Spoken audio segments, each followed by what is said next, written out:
सुधार बरनौ रघुवर विमल यश जो दायक फल चार बरनौ रघुवर विमल यश जो दायक फल चार बरनौ रघुवर विमल यश जो दायक फल चार बरनौ रघुवर विमल यश जो दायक फल चार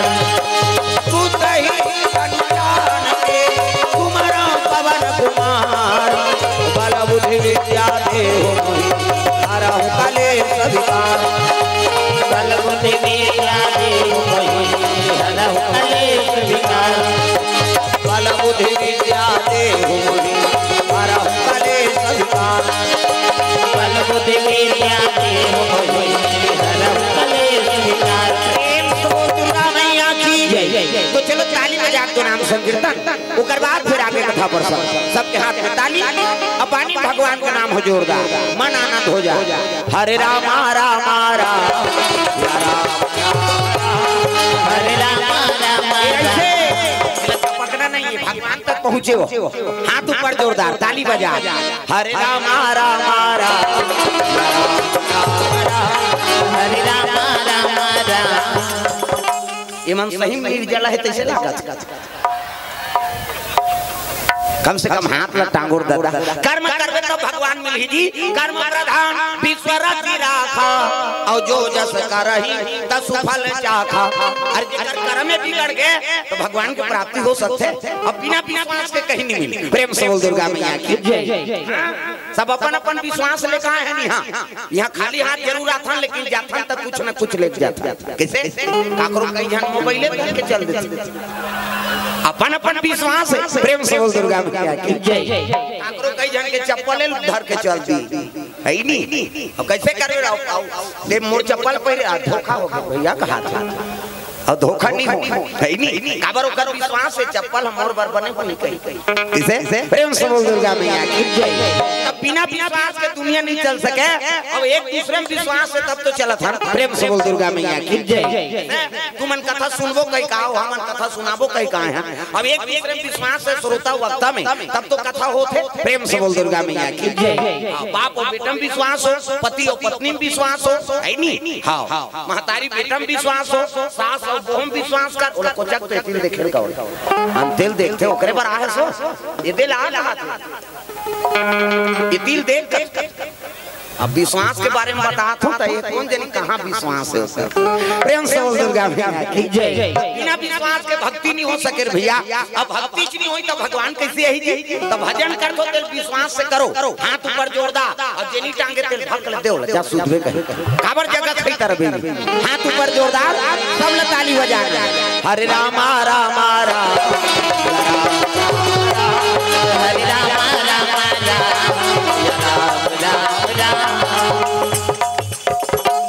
खड़े थे मतलब नहीं है का विश्वास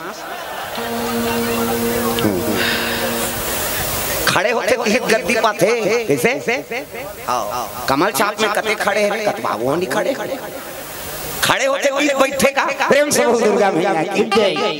जगह में आवे कर ही देता हो कम से कम अब भजन लग करो हाथ ऊपर जोरदार बैठ जा वो यूट्यूब वाले को से आ जाए आते बैठे हाथ ऊपर जोरदार ताली बजा हरे राम राम राम हरे राम राम राम हरे राम राम राम सिया राम राम राम हरे राम राम राम सिया राम राम राम हरे राम राम राम सिया राम राम राम हरे राम राम राम सिया राम राम राम।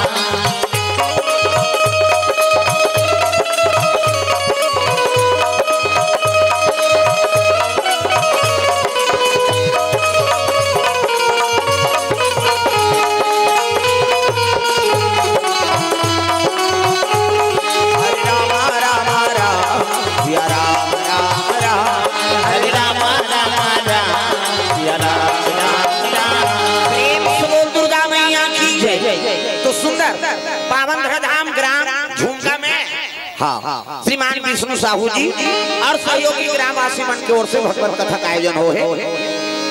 बड़ा पुण्यात्मा जीव है जो मन से धर्म का आयोजन करते हैं और आपको मन बड़ा पुण्यात्मा है नहीं जे एकादशी दिन भगवान के कथा का आयोजन करे। प्रेम से बोल दुर्गा मैया की जय। सब उपवास में बड़े उपवास ही है। प्रेम से बोल दुर्गा मैया की जय। तो अपन में कन्हैया भगवान हाँ कन्हैया कहे लग गए भीमसेन के खवई तू कम रथा से यार एको ठन तू बात धास न कर। प्रेम से बोल दुर्गा मैया की जय। अरे मानव धन पाए हैं मानवता ल पाए हैं तो कम से कम एक ठन तू उपास ल धारण करो जीवन में एक ठन उपास रख। प्रेम से बोल दुर्गा मैया की जय।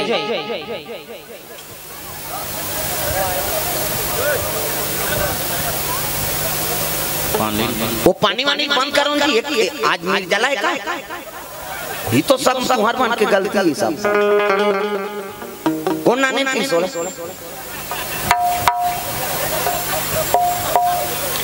हत्का ध्यान के प्यास बुझाता अरे ये कहीं भगवान पर तपस्या करके देख भले नील जला नहीं ये कर तो कम से कम बिना पानी करा। प्रेम से बोल दुर्गा पानी वानी नहीं बांटना सब अंदर रखो।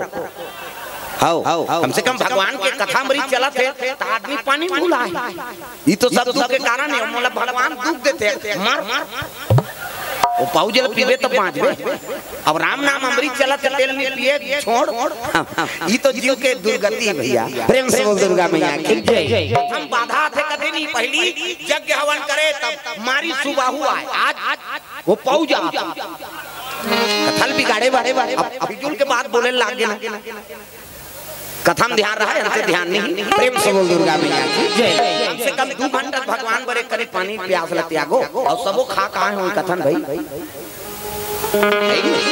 प्रेम से बोल दुर्गा मैया की जय।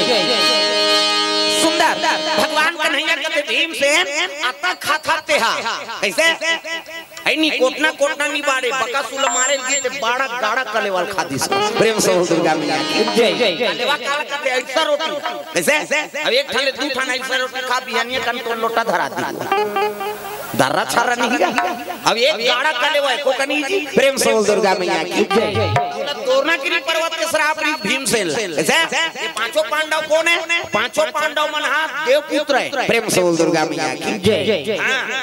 देव पुत्र है कैसे धर्मराज के अंश से युधिष्ठिर है नी पवन देव के अंश से भीमसेन इंद्र के अंश से अर्जुन है नी और सोनी कुमार के अंश से है नी नकुल और सहदेव। प्रेम से बोल दुर्गा मैया की जय। तब भीमसेन का जन्म हुई नहीं द्रोणागिरी पर्वत हाँ अब द्रोणागिरी पर्वत में जन्म हुई हाँ तो लइकल धरी थे उसकी जवान बगवा दहाड़ दीगा जंगल के बाद दी अब बगवा दहाड़ी से नहीं तो लइकल पटकदारी सुनती है बाकी डर में। प्रेम से बोल दुर्गा मैया की जय। अब बटकी तो लइकल कहीं चीनी हुई दादा ओ हां मत का सब काम में करे बरा ते कभी उसने सबो जन हाउ कही तक मुरिया में देखो कथा बिगाड़ो मत है। हां अमोला 1.5 होशियारी पसंद नहीं मैं साफ हां है नहीं कथा सुने ला तो श्रवण हां सही तरीका से सुनो मजाक मत हो। प्रेम से बोल दुर्गा मैया की जय। एक कनी हल्ला होते ना मोला टेंशन होते मैं साफ बता देता अब का हजारों आदमी बैठे एक शब्द गलत हो गए तब तो वो टेंशन ले मन पालो मोला पालन मत दो भाई। हाँ ये सात्विक विचार रहे तब कथा में आनंद आते। हाँ ऐसे वाला काम नहीं चले मोर है नहीं अब मोर कर सबोक दवाई ज्यादा हाँ कभी ना तो वो चुप कराए झलोक दवाई रखी अब अक्का जान में बेइज्जती होना है तो फिर समझ आते बात मोर तो रोज के काम है हजारों बीच में बैठना अब कैसे चुप कराना है सब ल जानते उज्जत से उज्जत आदमी मोर कर पालो पड़ते। प्रेम से बोल दुर्गा मैया तो ध्यान लगा के वो कथा बोले ला है कि थोड़ा मत करो मैं सबो बार तैयार रहता। प्रेम से बोल दुर्गा मैया सुंदर भीमसेन लपटकदारी दा अब पटके तब वो लइकल कहीं नहीं होई वो चटरा चुरचुर ले हो गए। प्रेम से बोल दुर्गा मैया की जय। आई लइकल पटकदारी कहीं उठाइस नहीं तो तरिल देखे पथरा चुरचुर ले हो गए रहा उसकी जवान पवन देवता प्रकट हो गए बेटी हां लइकल पटक दे का करो बाबा डर में पटकदार ए लइका के शरीर बज रखे। प्रेम से बोल दुर्गा मैया की जय। नाम का नाम रही बाबा कहे लगे पवन देवता थे एक नाम जी भीमसेन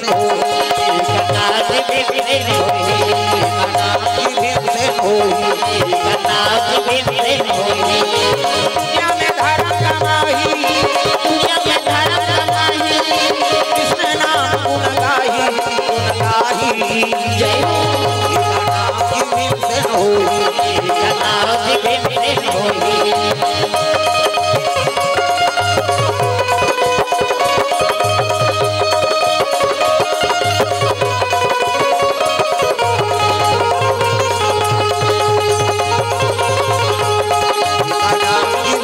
होई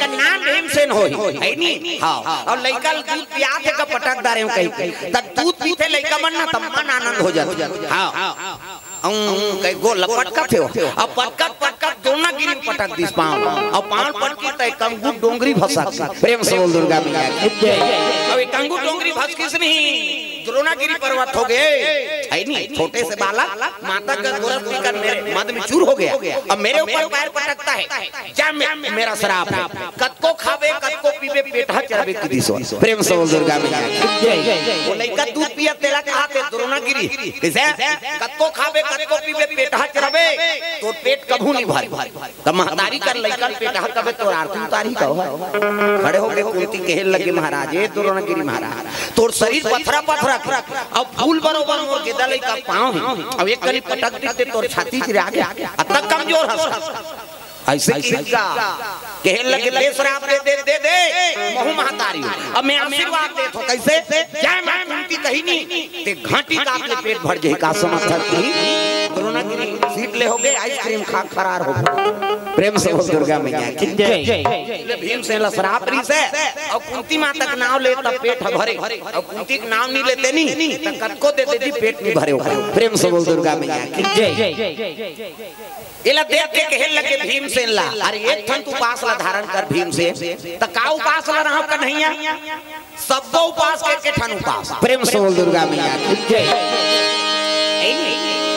एकादशी रे एकादशी प्रेम से बोल दुर्गा मैया की जय एकादशी उपासना धारण कर ऐसे चीज गा त एकादशी रही जाऊं त कैसने वाला ला कथे निर्जला एकादशी वो एक के दिन तो ला खाना पीना कहीं से नहीं हाँ उसने हो बन जाई भाई एक आवर तो हम पहुंच जाइए यही उपास रहे प्रेम से बोल दुर्गा मैया की निर्जला एकादशी न पानी पीना नहीं है न खाना नहीं है दादा कम से कम एक दिन तो रहो साल भर वो कोर्स पूरी पुण्य कैसे उसने माता मंझलो अब्बड़ उपास रखा दाई माई अब्बड़ उपास त्याग उपास कर ये 2 साल में कम उपास निकले नहीं का बेटा उपास लजरंग कर दुख नहीं बोला है बेटी उपास खूब दिस हाँ बेटी कहा था मुगरा नाम देते बेटी तोर से तू उपास रहो तब उदाहरण मिले रात का वो कहते नी बने रे तोर हाथ से भेजवाबे तेरा पहिर के रखो कैसे वो दमान मन अल्लाह होगी लुगरा मरई कहते सारा मन बताते मन रे लुगरा मरई कैसे हाँ बेटी उपास बेटा उपास रंग रंग के उपास प्रेम से बोल दुर्गा मैया की आज निर्जला एकादशी के पावन पर्व में कथा का आयोजन हो है ऐसने ज्ञान भक्त है जे भगवान प्राप्त करी एकादशी पर्व में वही राम कथा शुरू करबो तो चलो 40 बजे दो नाम संकीर्तन ओकर बाद फिर आगे कथा पर हाथ ऊपर सब ने ताली बजाना है सीताराम जपले अवधपुर में सुबाना सिया राम सीताराम जपले अवधपुर एला उलाल कई जन के चलते थे एला छुटे रे कैसे बन जेकर बन के हाथ ओला मिल के रघुनाथ अब जेकर बन के बानी ओकर बन के जिंगानी बानी मतलब कोट और पानी मतलब हां ये ताली बजाना है एला उलाना है डोकरी हो डोकरा छोकरी हो छोकरा प्रेम से बोल दुर्गा मैया की सीताराम जपले अवधपुर की सुबाना सिया राम बोल सीताराम जपले अवधपुर की सुबाना सिया राम राजा राम जपले वृंदावन के मैना सिया राम बोल राजा राम जपले वृंदावन के मैना सिया राम अवधपुर के सुबाना सिया राम बोल बोल वृंदावन के मैना राजा राम बोल अवधपुर के सुबाना सिया राम बोल बोल वृंदावन के मैना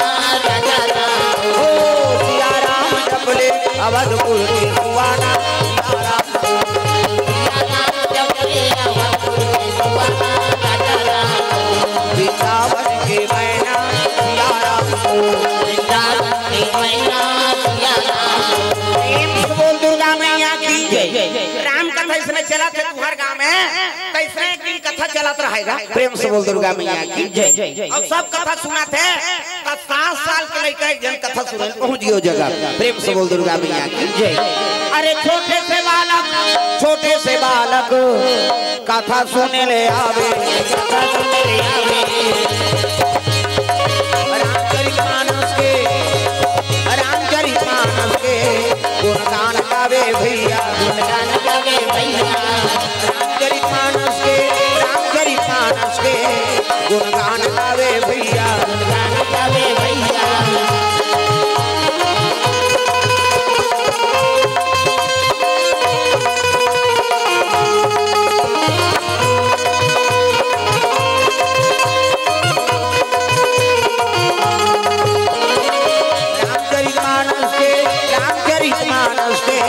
गुणगान गावे भैया, गुणगान गावे भैया। प्रेम से बोल दुर्गा मैया की जय। सुंदर छोटे छोटे कथा सुनत रहा राम नाम के सब अधिकारी और बालक वृद्ध युवा और नारी। भगवान के कथा में जाए बार कोई उम्र के लिहाज नहीं है। वोट डारे बार तो 18 साल की उम्र चाहिए। 18 साल का होवे तब वोट डारबे कैसे। और भगवान के वोट डारे बार वो पेट भीतरी लइका है वोट डारता। प्रेम से बोल दुर्गा मैया जय। राम नाम के सब अधिकारी और बालक वृद्ध युवा और नारी। प्रेम से बोल दुर्गा मैया की जय। वो छोटे से लड़का कथा सुना थे तो रामायण के कथा इसे कथा है। इमे चौपाई एक ठन दोहा, एक ठन छंद, एक ठन श्रोठा जीवन में जे उतार ली तो समझ जाओ कर जीवन के बेड़ा पार हो। ये महामंत्र है रचि महेश निज मानस राखा। और दूसरा ग्रंथ मान लो तो दूसरा संत महात्मा मन लिखे हैं, लेकिन इला शंकर जी निर्माण करे। प्रेम से बोल दुर्गा मैया की जय।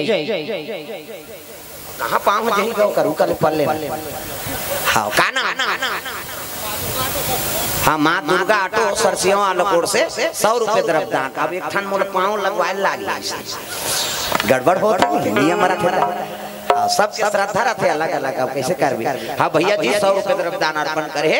प्रज्ञा कृषि सेवा केंद्र हाँ पीपर भावना दुर्ग से पोस्ट मुकेश साहू छोटू के ओर से 101 रुपए तरफ दान अर्पण।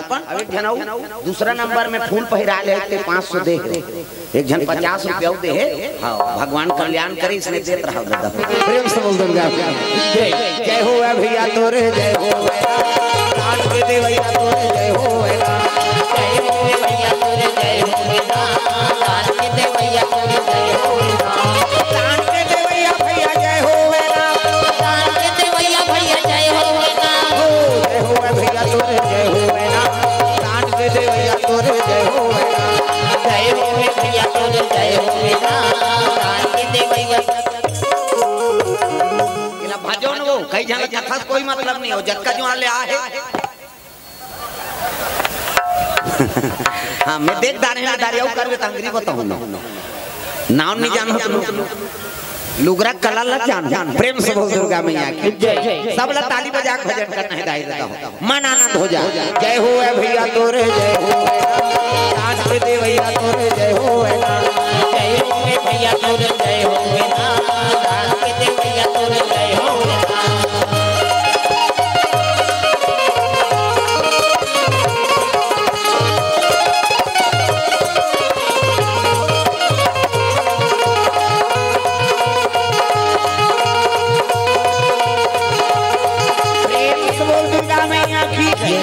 कथा का चला थे शंकर जी और पार्वती संवाद निकले।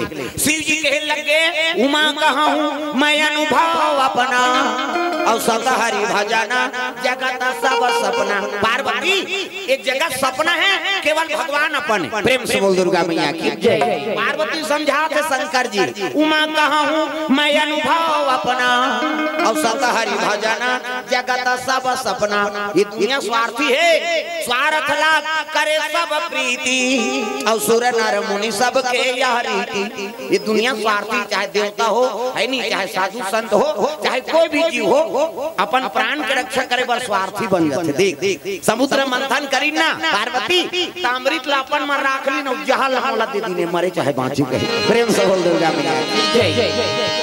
जरा सकल सुब्रीन विषम करल यही बान किया इसे जे दुनिया ले साथ है शंकर जी दे देतीन का है नहीं लेकिन लानो भैया कहीं हो देते हो देव पीदी सो प्रेम से बोल दुर्गा मैया की जय। जब भगत भगवान के राम नाम अमृत धारण जी कर रही तब बांती ऐसे मुसोद याद है कर बनी बांची ऐसे तो हलाहल जहां लगी तो 32 का तो सच्चा भगत है 5 के प्रेम से बोल दुर्गा मैया की जय। दुनिया बड़ा स्वार्थी है हाँ मतलब के साथ ही दुनिया है नहीं उमा कहा हूँ मैं अनुभव अपना और सतहरी भजना जगत सब सपना ये जगत सपना है पार्वती केवल भगवान अपना है ऐसे कई कथा चला तेला वो 7 साल का लड़का सुंदरी तो रामायण ऐसे चीज है इला पढ़बे ते में याद नहीं हो सुनबे ते में ज्यादा याद हो प्रेम से बोल दुर्गा मैया। अभी बोला था ना चौपाई ते कते कांड के कते करके ते भले नहीं जाना थो लेकिन ये बोला था तेला समझ में